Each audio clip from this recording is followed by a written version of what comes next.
Hello all. ಎಲ್ಲಪ್ಪ ಹೋಗ್ತಾ ಇದ್ದೀವಿ ಅಂತ ನೋಡ್ತಾ ಇದ್ದೀರಾ? ತುಂಬ ದಿವಸದಿಂದ ಮನೆ ದೇವ್ರಿಗೆ ಹೋಗಬೇಕು ಅಂದ್ಕೊಂಡು ಹೋಗೋಕ್ಕಾಗಿರಲಿಲ್ಲ. ಸೊ ಇವತ್ತುಗಳಿಗೆ ಕೂಡ ಬಂದಿದೆ. ಬೆಳಗ್ಗೆನೇ ಎದ್ದು ಹೊರಟಿದ್ದೀವಿ ದೇವ್ರ ದರ್ಶನ ಮಾಡೋದಕ್ಕೆ.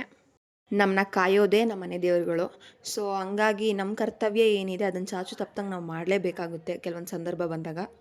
ವರ್ಷದಲ್ಲಿ ಒಂದು 2-3 ಸತಿನಾದರೂ ಹೋಗೇ ಹೋಗ್ತೀವಿ. ಕೆಲವೊಂದು ಸಿಚುವೇಶನ್ ಬಂದಾಗ ಸ್ವಲ್ಪ ಡಿಲೇ ಆಗುತ್ತೆ, ಲೇಟಾಗಿ ಹೋಗ್ಬೋದು. ಆದರೆ ಖಂಡಿತ ಚಾಚು ತಪ್ಪದಂಗೆ ಹೋಗೇ ಹೋಗ್ತೀವಿ, ಪೂಜೆ ಮಾಡಿಸ್ಕೊಂಬಂದೇ ಬರ್ತೀವಿ. ನಾವಲ್ಲಿ ಪೂಜೆ ಮಾಡಿಸ್ಕೊಂಬಂದಿಲ್ಲ ಅಂದರೆ ಈ ಕೈಲಾಗದೇ ಇರೋ ಜನಕ್ಕೆ ಕೆಲಸ ಕೊಟ್ಟಂಗೆ ಆಗ್ಬಿಡುತ್ತೆ. ಅಷ್ಟಿಲ್ದಲೇ ಹೇಳ್ತಾರ ದೊಡ್ಡವರು, ಕೈಲಾಗದೇ ಇರೋ ಶತ್ರು ಕೊನೆಯ ಆಯುಧನೇ ಒಂದು ಮಾಟ ಮಂತ್ರ, ಇನ್ನೊಂದು ಅಪಪ್ರಚಾರ. ಇನ್ನೇನು ತಾನೇ ಮಾಡ್ಕೊಳಕ್ಕಾಗುತ್ತೆ ಪಾಪ ಅವ್ರ ಕೈಲಾಗಲಿ ಅಂದಾಗೆ. ಹತ್ತತ್ರ ನಮ್ಮ ಮನೆ ದೇವ್ರ ಹತ್ರ ಬಂದೇ ಬಿಟ್ವಿ. ಅಲ್ಲಿ ಕಾಣಿಸ್ತಿದೆಯಲ್ಲ ಅದೇ ದೇವಸ್ಥಾನ.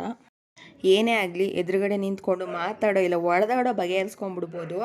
ಆದರೆ ಹಿಂದೆ ನಿಂತ್ಕೊಂಡು ಮನೆ ಹಾಳು ಮಾಡು ಅಂದರೆ ಮಾತ್ರ ನಮ್ಮ ಜನ ಚೆನ್ನಾಗಿ ಹಾಳು ಮಾಡ್ತಾರೆ.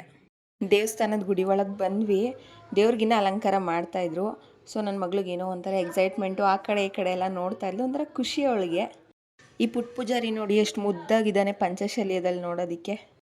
ನಾನಂತೂ ದೇವ್ರನ್ನ ಕೇಳ್ಕೊಂಡಿದ್ದಿಷ್ಟೇ, ನಾವು ಯಾರಿಗೂ ಕೆಟ್ಟದ್ದು ಮಾಡಿಲ್ಲ, ಮೋಸ ಮಾಡಿಲ್ಲ. ನಮ್ಮ ಮೇಲೆ ಯಾವುದೇ ರೀತಿ ಕೆಟ್ಟ ಕಣ್ಗಳಿದ್ರು ಆ ಕೆಟ್ಟ ಕಣ್ಗಳನ್ನೆಲ್ಲ ಕಿತ್ಕೊಂಡ್ಬಿಡಪ್ಪ ಅಂತಲೇ ಕೇಳ್ಕೊಂಬಂದಿದ್ದೀನಿ. ನನಗಂತೂ ನಂಬಿಕೆ ನಮ್ಮ ಮನೆ ದೇವ್ರು ನಮ್ಮ ಕೈ ಬಿಡಲ್ಲ ಅಂತ. ದೇವ್ರ ಪ್ರಸಾದ ಸಿಕ್ತು. ಅಲ್ಲೇ ಒಂದು 1/4 ಗಂಟೆ ಟೈಮ್ ಸ್ಪೆಂಡ್ ಮಾಡಿದ್ವಿ. ಏನೋ ಒಂಥರ ಚೆನ್ನಾಗಿತ್ತು, ಮನ್ಸಿಗೆ ನೆಮ್ಮದಿ ಕೂಡ. ನೆಕ್ಸ್ಟ್ ಅಲ್ಲಿಂದ ಹೊರಟ್ವಿ. ಹೋಗ್ತಾ ದಾರಿಲಿ ಒಂದು ಜ್ಯೂಸ್ ಬ್ರೇಕ್ ತೊಗೊಂಡ್ವಿ. ಏನೋ ಒಂಥರ ನ್ಯಾಚುರಲಾಗಿ ಚೆನ್ನಾಗಿತ್ತು ಜ್ಯೂಸು ಕುಡಿಯೋದಕ್ಕೆ. ಅಂದಂಗೆ ಕೂತ್ಕೊಂಡು ತಿನ್ನೋರ್ಗೆ ಏನು ಗೊತ್ತಿರುತ್ತಲ್ವ, ಕಷ್ಟಪಟ್ಟು ದುಡ್ಕೊಂಡು ತಿನ್ನೋರ ಬಗ್ಗೆ. ಏನೋ ಚೆನ್ನಾಗಿದ್ದಾರಾ, ಸಹಿಸೋಕ್ಕಾಗಲ್ಲ, ಏನಾದರೂ ಒಂದು ಕಿತಾಪತಿ ನಡೆಸ್ಬಿಟ್ಟಿರ್ತಾರೆ. ನಿಮ್ಮ ಥರ ಯೋಚನೆ ಮಾಡೋಕ್ಕೆ ನಾನು ನಿಂತರೆ ನಾನು ಕೇಳೋದಲ್ಲೇ ಮನೆ ಮಾಡಬೇಕಾಗುತ್ತೆ. ಯಾಕಂದರೆ ಹೋಗಿ ಬರೋದು ತುಂಬ ಕಷ್ಟ ಆಗುತ್ತೆ. ಏನೇ ಮಾಡಿದ್ರು ಸ್ಟ್ರಾಂಗಾಗಿ ಮಾಡಬೇಕಂತೆ, ಅರ್ಥ ಆಗಿರಬೇಕು ಅನ್ಕೋತೀನಿ.